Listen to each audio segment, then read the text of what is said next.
Hi, my name is Jason Leahy, Executive Director of the Illinois Principals Association. Thank you for joining us for this IPA talk. It's my pleasure to have with me Dr. Mark Klaisner, who is the Executive Director of the West 40 ISC up in Northern Illinois, as well as the newly elected President of the Illinois Association of Regional Superintendents of Schools. So, Mark, thanks for joining me. I really appreciate that. Thanks for inviting me, Jason.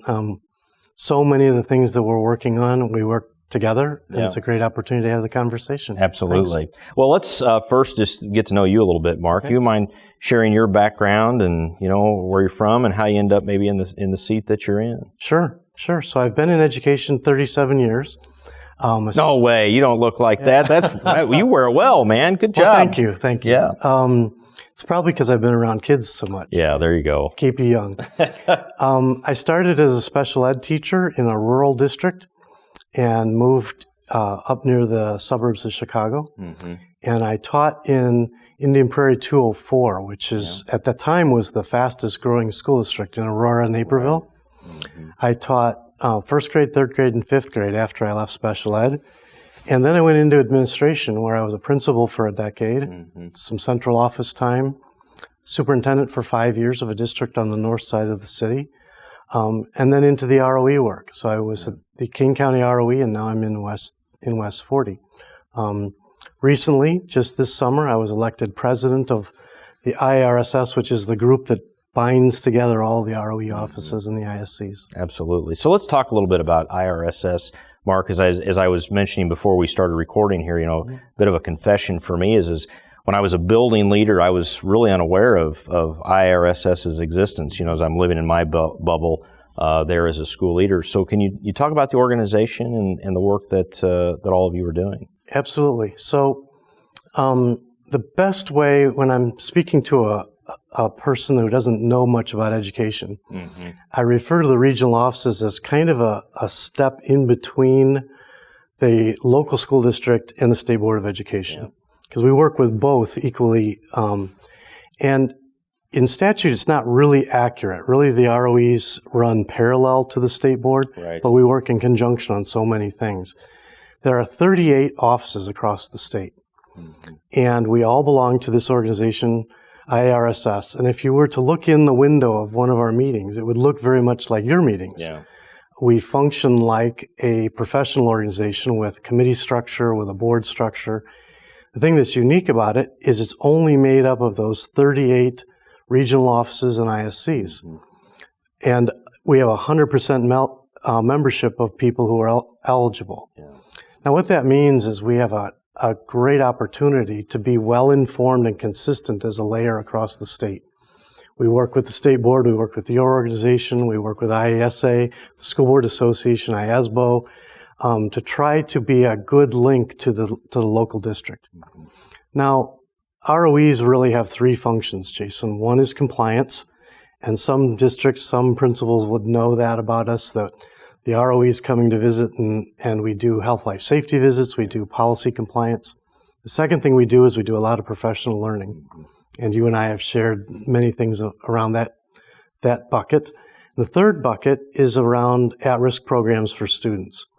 And we find that we have some unique opportunities to support kids who are struggling at particularly trying to graduate high school, but more and more now, particularly in social emotional areas, we find ourselves working with children as young as fourth grade. So altogether, those 38 offices combined, we meet almost once a month to make sure we're up to the same page on policy, on standards, on implementation, and sometimes in crisis. We're the group that oversees things like bus safety and active shooter drills, so we're involved in that realm too.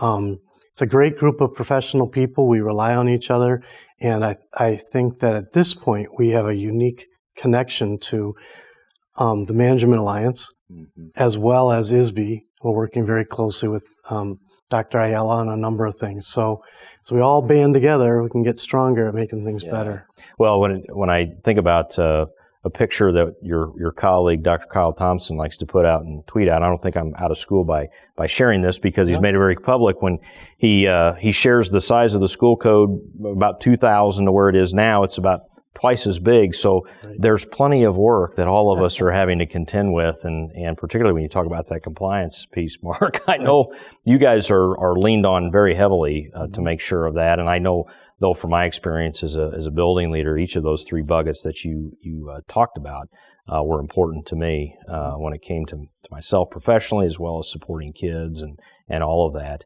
Well, one issue that I wanted to dive into here a little bit that I know that you guys have really done a nice job of taking the lead on, and I'm grateful for it, is trying to get your hands around, or all of our hands around, the teacher shortage issue, and being engaged with school districts about that, and trying to gain some perspective and understanding of where the issues are, where the problems are, trying to dig in deeper to those kinds of things. And so you've done a study of surveying superintendents for the last couple of years, and I know that you put the results for the most recent one out here not that long ago. So I'm just going to kind of throw out a general overarching question here, Mark, is just can you let us know, what we probably intuitively kind of have an idea of what it is, because we know what we're dealing with a bit, but I'm just curious from your guys' perspective and the study that you're doing, what are people telling you at this point in time? Yeah, thank you for that. We're really proud of the work. Yeah. And I'm sorry that you're having to do it, That's right. but you are doing a very good job of trying to really tell the story of this tough issue. Well, thank you. I think the first thing I would share is we're really proud of our response rate. Yeah. We're getting about 65% of the superintendents responding. So we feel like we have a good picture of what's happening across the state. And we've asked superintendents how many positions, but what types of positions, how many applicants, the quality of people that they're finding. And I'm not shy about using the word crisis. It is. Let's be honest, it is. Yeah, 2 years ago, our superintendent, 75%, said that it's a serious crisis and they can't find the teachers they need. Anecdotally, we're hearing stories about large numbers of students in cafeterias because they can't fill classrooms. Class sizes are going up. There are hard to fill areas. Last year, the number went from 75 indicating crisis to 85% of superintendents said that it's at crisis levels. We believe this year we're going to have even higher numbers at that crisis. I hear people almost every day, Jason, and I'm sure you do too. A couple years ago, I had 300 applicants. Now I have less than 10. We've been talking to universities. The universities are telling me, our state universities that provide teacher licensure, that in those programs, they're only producing 30% of the teachers they produced in 2010. And so we're very concerned about the future in the pipeline. So we've just started this year's, and we're kind of excited about this year's study because we've partnered with ISU, and our intention is to have everything done by Christmas. And we think that will inform building level people, district level people, state level people in decision making, legislators. As we head into the spring session, right? Exactly. Absolutely. We're also adding an online format that will allow people to search. So they'll be able to search for types of jobs, types of vacancies, and do that by region so that our leadership groups can be able to better define what their needs are and what the supply is as well. The last piece we're going to do this year is we're going to take a step backwards into the high schools. We want to talk to high school sophomores and juniors and say, how many of you want to be teachers? That's fascinating. Why and why not? What are the barriers to becoming a teacher? And I know, I won't speak for her, but Dr. Ayala has been talking about this grow your own kind of idea. Right. The state board wants to support internships as early as sophomore years, and then moving into apprenticeships and moving into internships. And some ideas around student teachers being paid. Yeah. When you talk about student debt incurred for the salaries the teachers make, if they could be paid throughout that process and have a rich experience, be even better prepared, maybe be even more interested in the field. So we want to add that piece to our study to say, what does the pipeline look 6 years up, and how do we help facilitate that sort of grow your own mentality. One thing I'm interested, just as you're talking, it makes me think about, our graduates, prospective graduates, and what that means, for potential teachers or just other potential employees for the state. And we're seeing such outmigration of our young people heading outside of the state of Illinois to go to school. It would be interesting while you're talking with them to see how many of them even plan on staying in Illinois for their higher education experience. Because I'm concerned as we see them going someplace else, they kind of like where they are. Maybe they meet somebody, they want to stay there or move someplace else, and we don't grab them and bring them back here into the state. So that could be another big issue. Well, I think so. And I think to add to that, Jason, we hear that in many cases we're an export state. Right. We have some excellent universities that are preparing young people, but then they see the salaries, they see the benefits, they see the pension system, and they see all that on the news, and it's like, well, maybe it's not so bad someplace else, and there's a little bit of grass greener going on. Right. We're very concerned about that. We would like this profession to be that attractive. And, the other places I hear this are particularly in small towns where parents and communities have invested in their young people, and they want them to come back home and help the next generation. Right.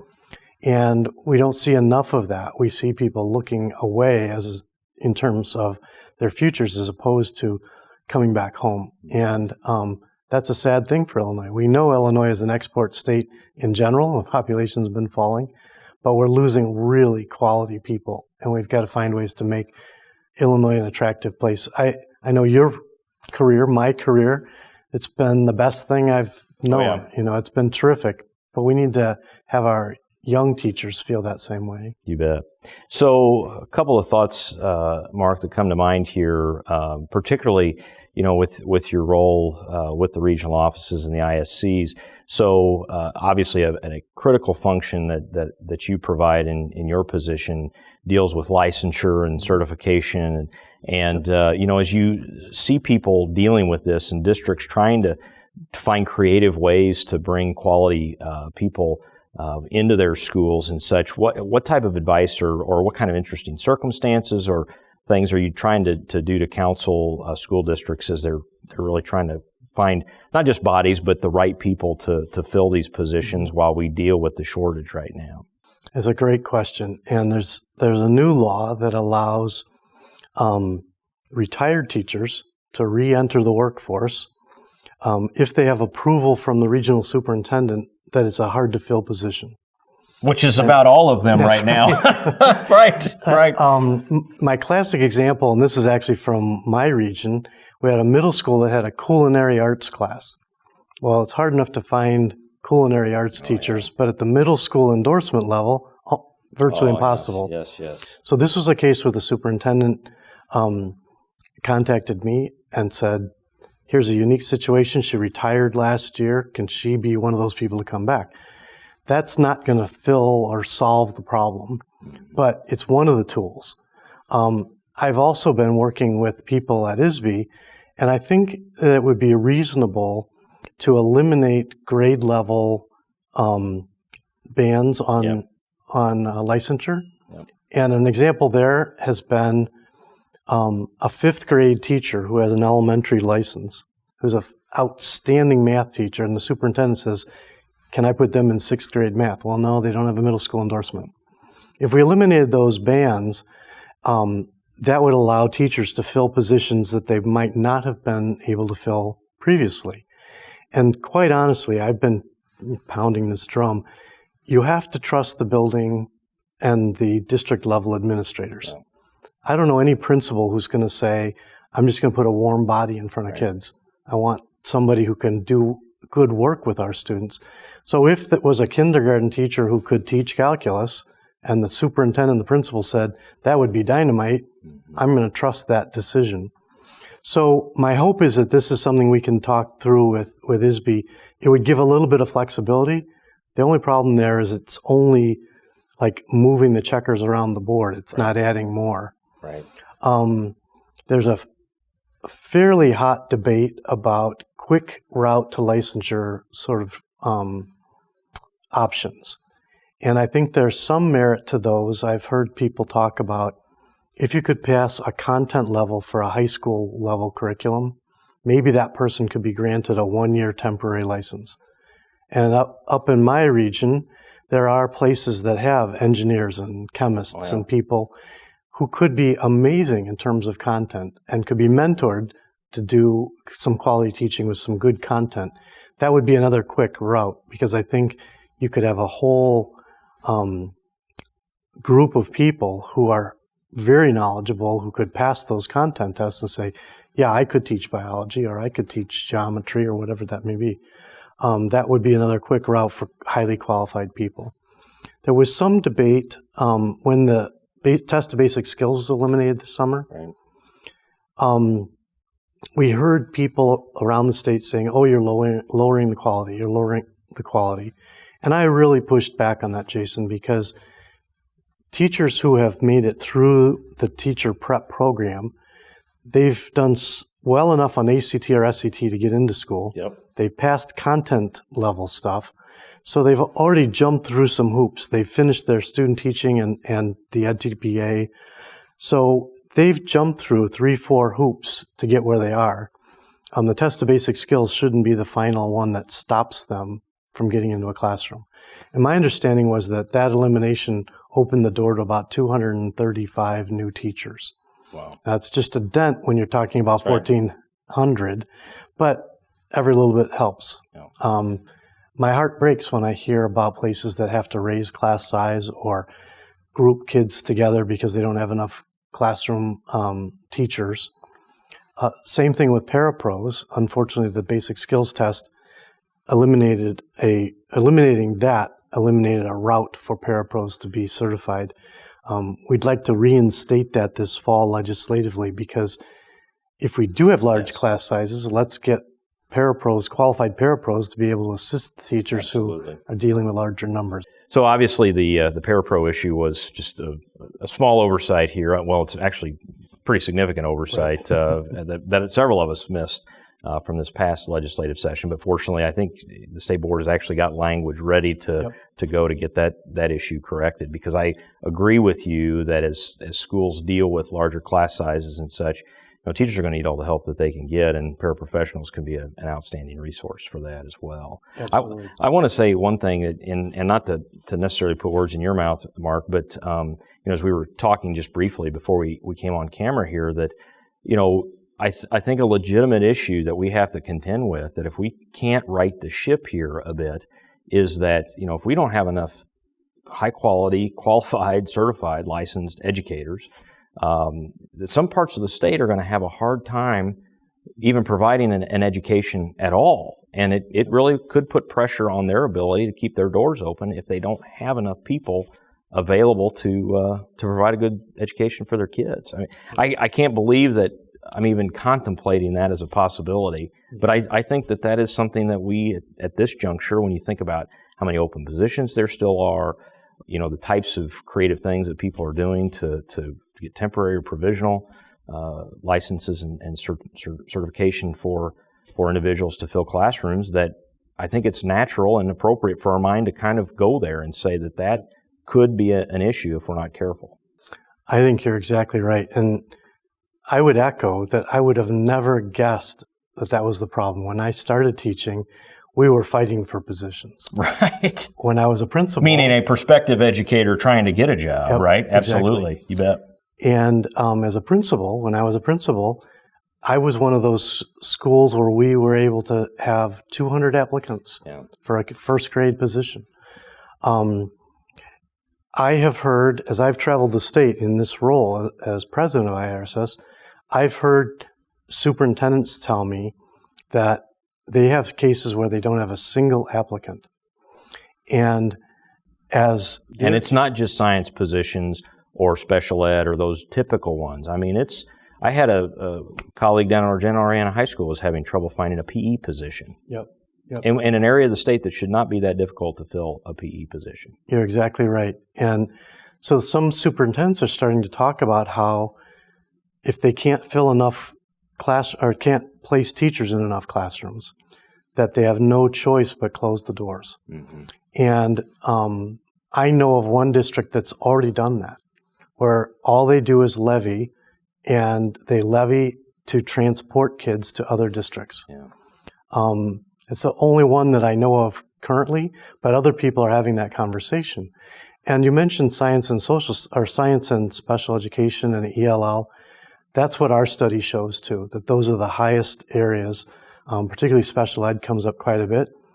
And to make you really nervous, I've talked to 2 universities who've told me they're closing their special ed prep programs because they don't have enough college students to warrant having a program. Right. So not enough tuition dollars, right? Exactly. And so the track to being a special education teacher, that's drying up too. And we know that that's a serious shortage with students and children who have some of the greatest needs and need high quality support. And yet we're having a very hard time finding them. Yeah. Well, obviously we could go on much longer on this topic, and I'm sure we'll have maybe more conversations as part of this. But Mark, sure appreciate your time and talk us a little bit about yourself and IARSS, and of course the issue related to the teacher shortage. Just as a reminder, superintendents and administrators can be on the lookout for the next round of survey starting here in the next month or so. Is that a fair assessment, or when are you looking to have that available? So the first, it is available and open now. Okay. A week ago Monday, we sent a direct link to each of the 852 districts to their superintendent. And that was a unique link for each one. So if they click on their link, it would then self-populate part of the survey. So you're trying to make it easier for them, that's helpful. We know how our time is. Sure. And that'll close October 6th. Okay. And then we're going to do these regional focus groups. So by Christmas time, we should have some results. By the holidays, we should have some results ready to go. And you said that you're partnering with ISU as part of that effort, too. We are. Mm-hmm. That's wonderful. Yep. Wonderful. Well, Dr. Mark Klaisner, thanks for being with me, Executive Director at the West 40 ISC, as well as the President of IARSS. So grateful for that. My name is Jason Leahy, Executive Director of the Illinois Principals Association. If there's anything the IPA can do for you, don't hesitate to give us a call or check us out on the web at ilprincipals.org. Take care.